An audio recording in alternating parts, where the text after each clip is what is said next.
Today we're doing lesson 1.8, which is related multiplication to division. Okay, so before we begin, you need to have out your math journal so you can take some notes during the lesson and also write down some examples so when you are doing your independent work, you can refer back to your notes on how to do some of these problems. All right, so make sure you title your page Notes Lesson 1.8 so that as you're looking back, you remember what lesson this is from. All right, now the first thing we need to include in our notes is inverse operations.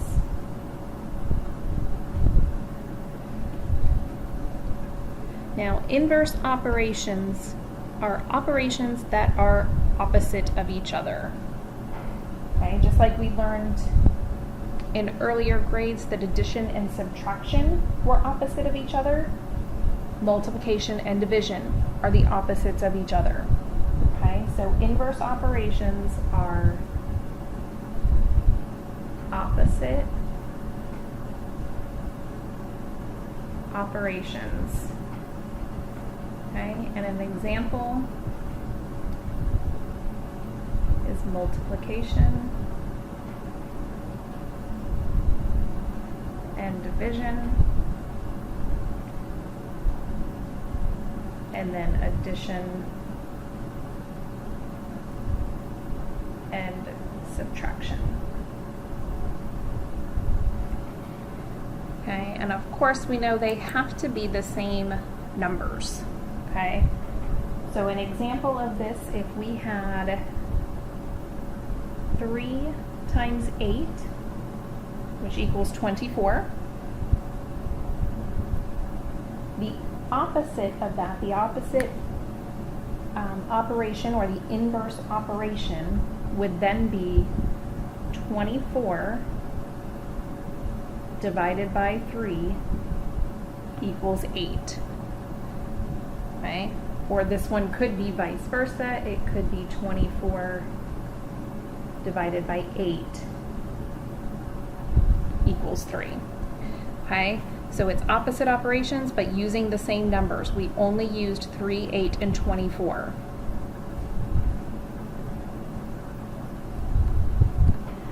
All right, so looking at lesson 1.8 on page 38, we're going to take a look at the first part of the unlock the problem. So we have the problem, Joel and 5 friends collected 126 marbles. They shared the marbles equally. How many marbles will each person get? Okay, so here, using inverse operations, they want us to use an array, which is a picture or a diagram, to answer this problem. Okay? So the numbers we were given in the problem is that Joel and his friends, so we had 6 people, because Joel is 1, and then his 5 friends, so we have 6 people.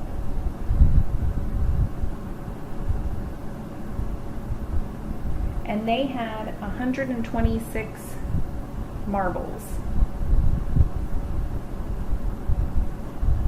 Okay, so I'm going to jot these down. 6 people, 126 marbles. Okay, those are the 2 numbers that the problem gives me. And it says that they are split equally. So that means each of these 6 people gets the same amount of marbles. And then they want to know how many marbles does each person get. Well, they have asked us to use an array to do this. Okay, so like I said, an array is just a picture, a model, a diagram to help you answer this problem. So I'm going to start out with my rectangle and divide it into 6. 1, 2, 3, 4, 5, 6. Okay, so there's my rectangle divided into 6 equal groups for each person. Okay.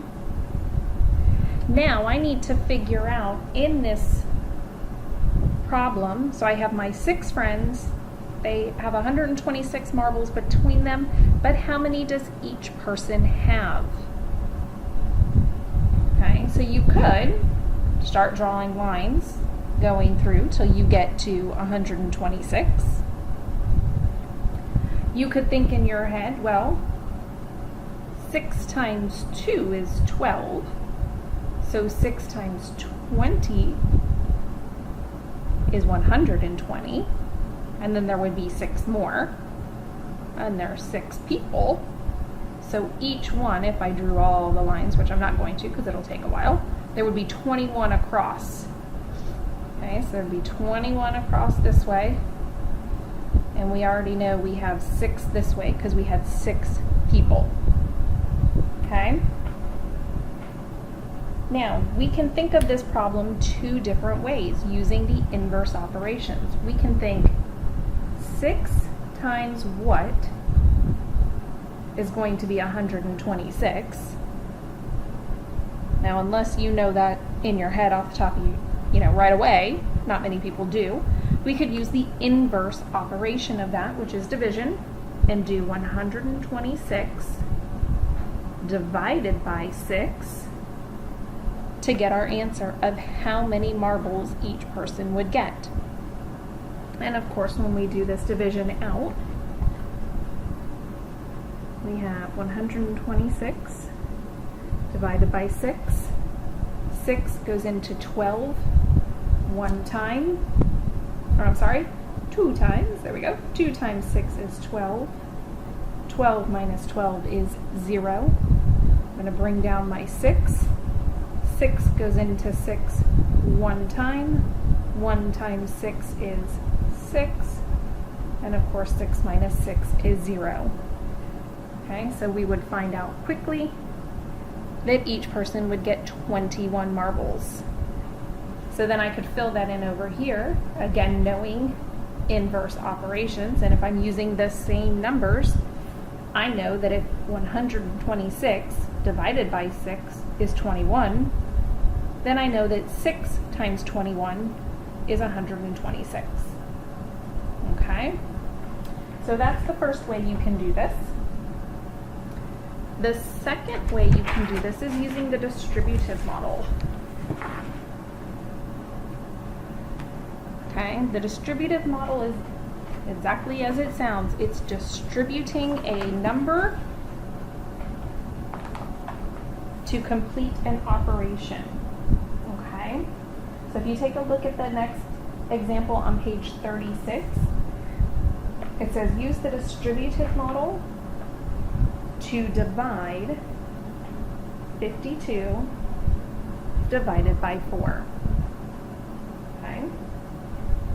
Again, we are using a model to do this. So what they have done is they have drawn our model, which is represented by a rectangle. 52 goes in the middle because that is our answer. Okay, it's either our answer or our quotient. So then we have 4 times what is going to give us 52. So if you think back to that math on the spot video, how he was showing you all those little boxes and he had 8 down one side and 10 across the bottom and said 8 times 10 is 180. This is doing that same thing, just without doing all the tiny little boxes. Okay? Alright, so as we saw in that video, this is showing us 4 times what is going to give us 52. Okay, now again, unless you know that off the top of your head, you can use the distributive model to figure this out. We can break 52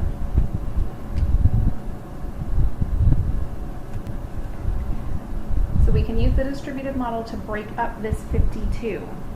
Okay, so we think of it in 2 parts. What 2 numbers can we add together to make 52? Well, knowing that one of my factors is 4, 40 would be a really easy choice because I know that 4 and 10 are 40. Okay? So to find out this piece, 52 minus 40 is 12. Okay, so that's 12. So this inside part still equals 52. I've just broken it apart. Okay, so now I have to think 4 times what is going to give me 12? Well, I know 4 times 3 equals 12. Okay, so this part is showing me 4 times 10. And this part is showing me 4 times 3. Okay, do you guys see how I've broken that apart, that 52. Now I know if I add these two together, I am going to get 52. Because I already figured out if I add 40 and 12, I get 52. So if I add the two multiplication problems that give me 40 and 12, I'm going to get 52. Okay? So that's how you would use an array in this fashion, or a model like this, to find out how to solve that. And again, this was using the distributive model.